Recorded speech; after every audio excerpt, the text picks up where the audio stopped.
You're right, of course. I'll take my leave. Doctors, I said with a slight bow and turned off my avatar. The project I decided to focus on ended up being the AI project. Omega was the last AI made, but research had continued. Omega himself was proving to be a fascinating research subject. For me, not for the engineers. Omega rightfully fears that if humans learn the full scope of its capabilities, they'll rely on it far more than they should. On most human worlds, automation is a large part of life. Most food is grown with little to no human oversight, and the only reason to work is to afford luxuries, like a house on the beach or independence from public transit. It's not a utopia, certainly, but death by starvation or exposure has been mostly eradicated on the more settled worlds. The reason for that is machinery. Virtual intelligences keep the machines doing what they're supposed to be doing. Building habitats, growing food, water gathering, and even crime prevention were all occupations that used to be overwhelmingly human, but now were almost entirely mechanical.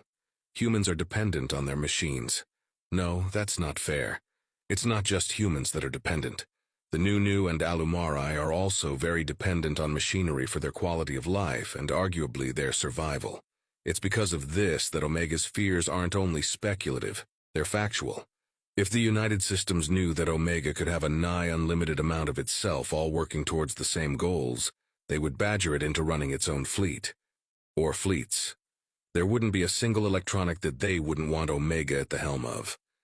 That's kind of what you get when you prove yourself trustworthy and capable, though.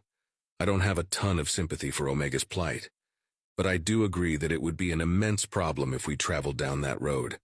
First of all, Omega is obsessed with humanity in a way that is borderline unhealthy. If control of military matters were handed over to Omega, then every war against humanity would run the risk of becoming xenocidal very quickly. I've no doubt that it would only take one errant WMD for Omega to begin the march of extermination. Henry, are you available? The lead of AI research, Dr. Frost asked. Yes, ma'am. How can I help? I asked while materializing my avatar. The lab turned slightly green. How many clones can Omega safely make exactly?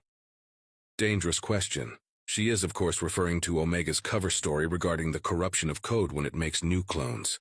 A story that the engineers had not been able to corroborate, but had no reason to doubt. After all, part of Omega's contract states that its code cannot be accessed by anyone but Omega itself. 732 before major glitches being to occur. Omega would prefer to keep the number down to 600 even though to avoid minor glitches, I explained. Is that going to be enough? She asked. For the invasion? Yes. Omega will be able to transfer itself between any of the black boxes within range. The number of boxes are more important than the number of Omegas. Meanwhile, the troops on the ground have to protect the boxes, she said, stroking her chin.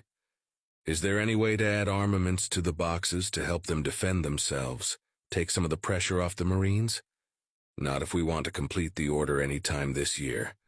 The design so far is simple enough that we can mass produce it very quickly. The more we complicate that design, yes, the more time they will take to make.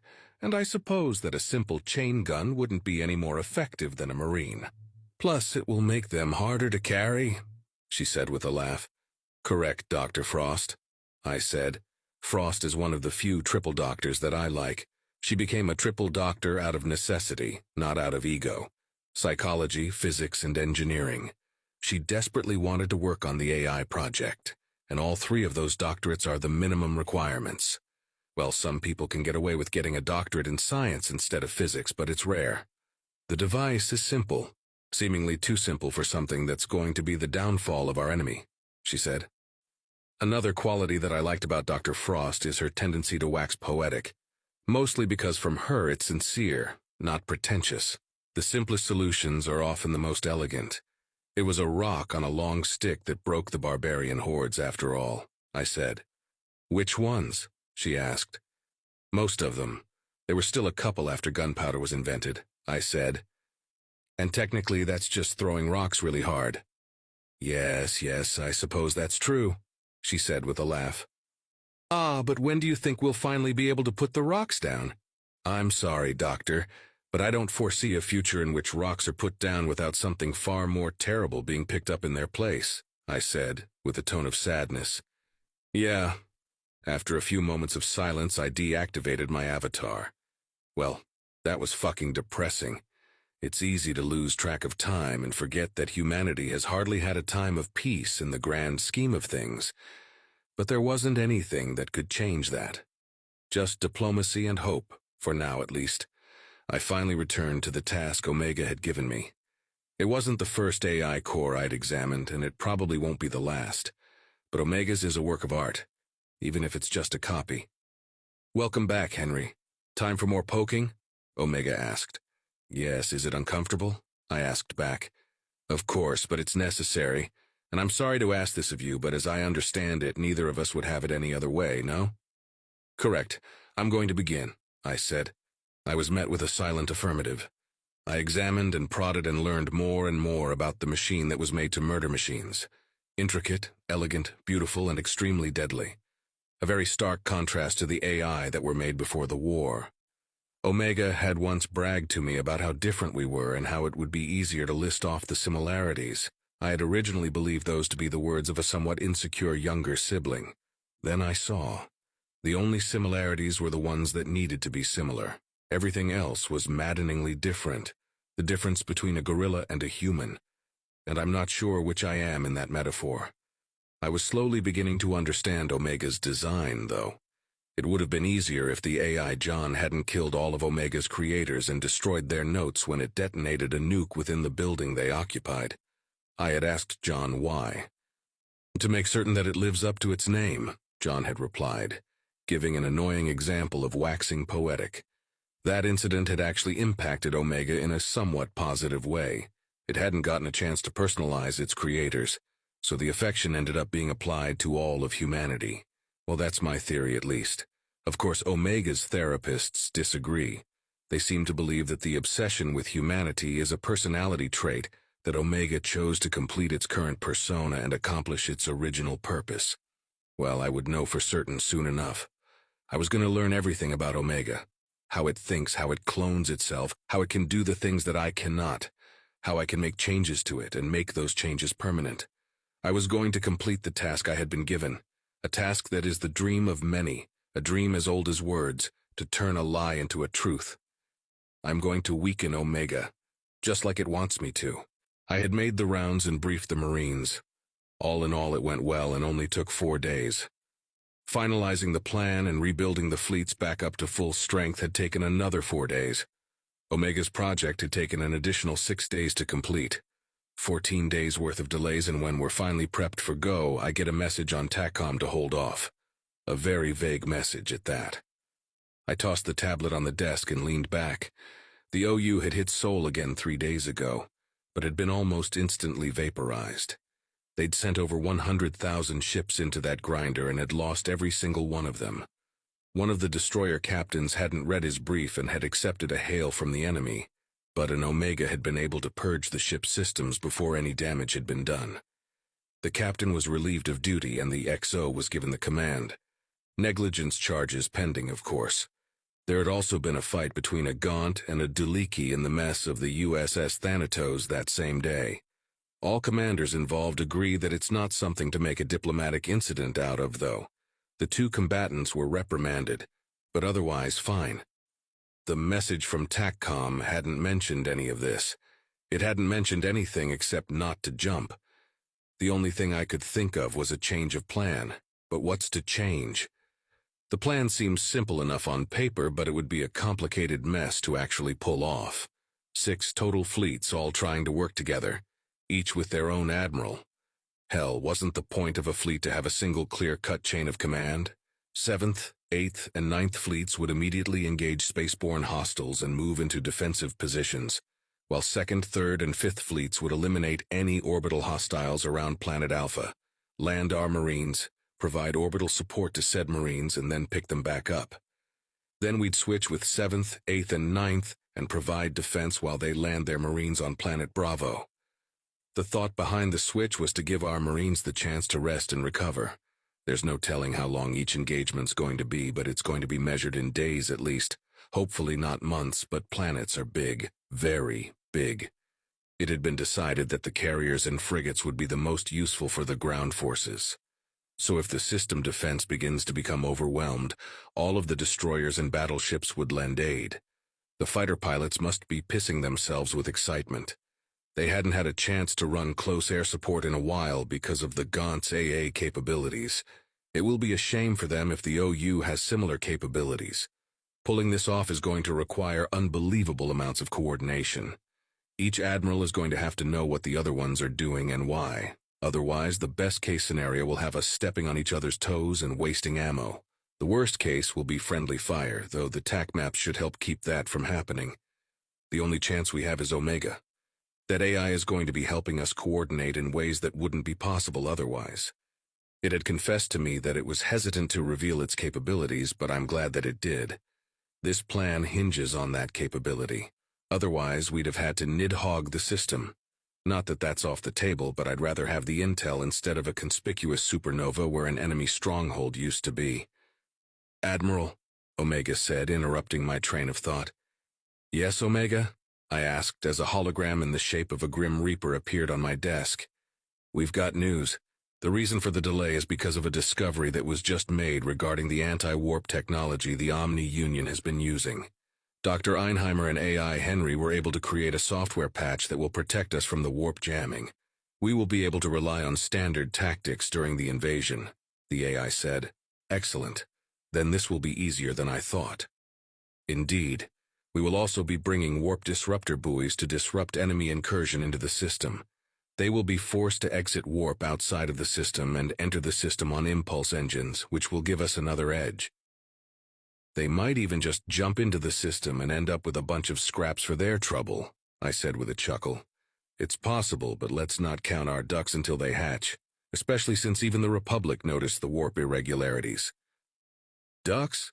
Isn't it chickens?" I asked, getting off topic. "I like ducks more than chickens," the AI said with a hint of humor. "Why's that?" "They have a more aesthetically pleasing shape. Plus, both ducks and chickens are domesticated, so why not say ducks?" "Fair enough," I said. "So how will we know that the update will jam their jammers? I've run the numbers in their sound. Henry knows what it's doing. If it would make you feel more comfortable, you can create an expendable strike team to test it. Frigates or destroyers.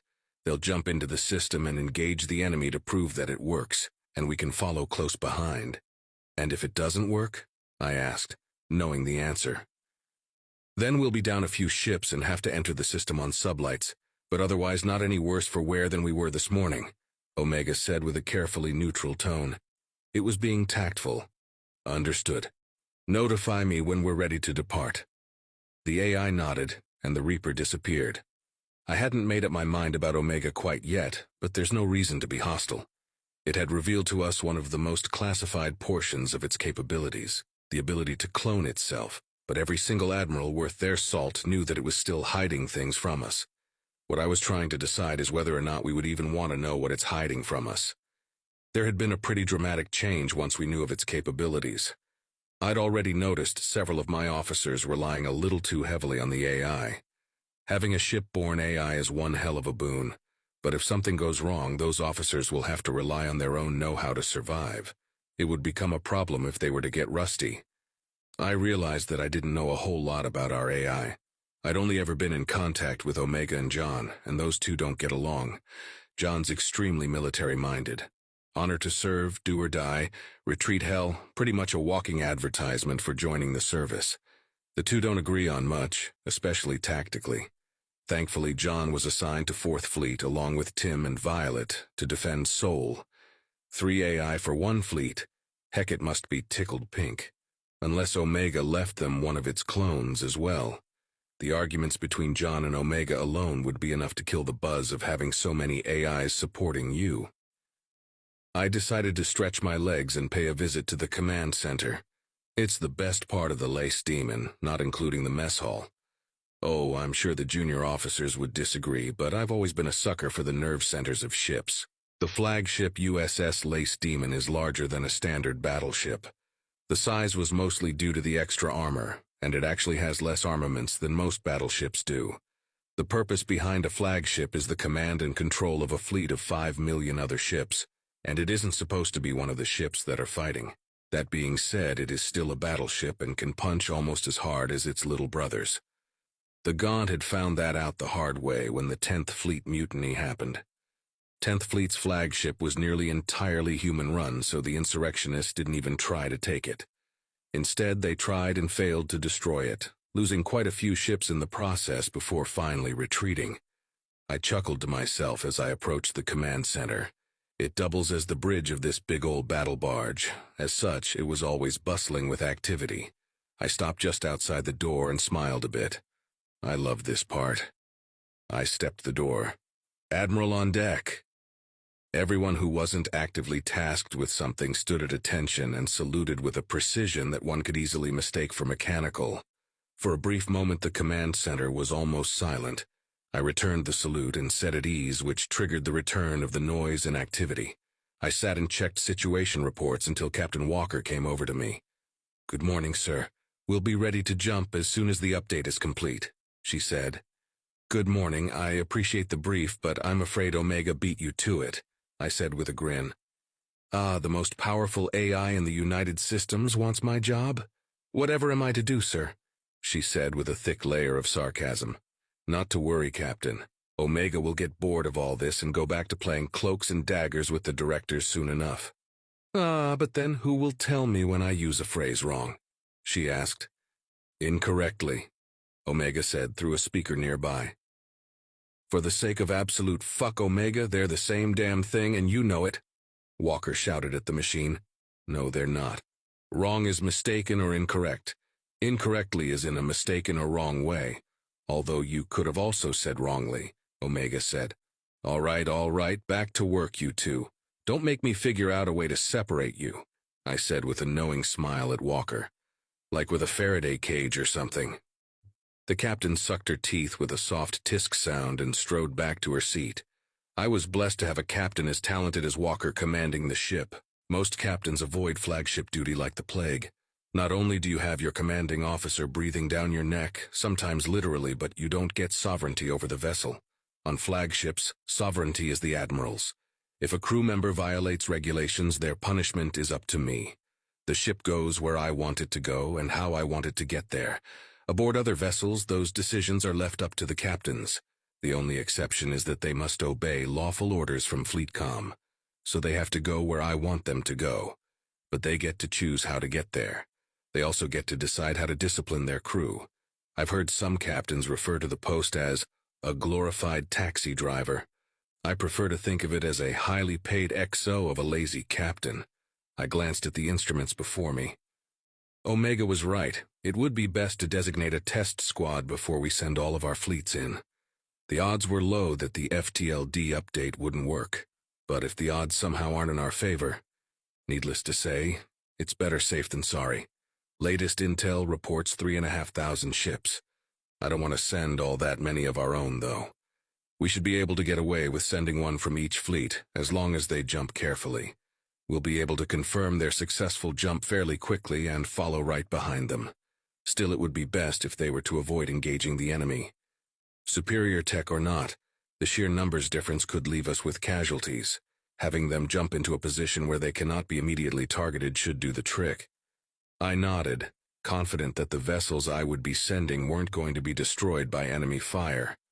I typed up a message and sent it to the other admirals with my thoughts on the matter. 6 ships should be more than enough for a simple test, and the ships should be chosen at random from the destroyers. While I waited for a response, I keyed up a random number generator and assigned numbers to Second Fleet's destroyers. There are many RNGs available, but this particular one is my favorite. Most will instantly tell you a random number, but this one has an interface that's similar to a vintage slot machine. Perfect for gambling, in my opinion. I watched the numbers spin until they stopped one by one. 0005829. I cross-referenced it to my destroyer list, the USS Liberty, commanded by Captain Young. I opened a Priority 1 message to relay the orders when the other admirals began to respond. All of them agreed with my assessment and were currently choosing their own ship to add to the test team. I started to type the orders as the ship names began to roll in. Recipients: Captain Young, Captain Trex, Captain Raymond, Captain Williams, Captain Yordanescu, Captain Hollivander. The USS Liberty has been selected to test the efficacy of the faster-than-light drive update that should allow us to warp within the disruption fields that the Omni-Union generate. The team will be comprised of USS Liberty, USS Idaho, USS Aniniuk, USS Tokyo, USS Malice, USS Rosgath. Once we arrive at the rendezvous point, the test team will warp into the enemy system. Avoid engagement until reinforcements arrive. Once all 6 fleets are within the system, the test team will separate and rejoin their respective fleets. I finished the order and sent it just as an alert pinged from one of my terminals. I knew what it was before I even looked. I knew that each of the other admirals got the ping as well. We had been expecting it and dreading it. It's a very special and unique ping that only higher officers get, and each higher officer is trained on this ping once a year. Each year we hear the same thing. If this ping ever sounds when you're not expecting it, order a retreat from the system immediately. Drop whatever it is you're doing and run. It doesn't matter where, so long as it's far away from wherever you happen to be when you hear this ping. If you fail to do that, you and all of your men will die. The ping meant that the USS Nidhogg had arrived,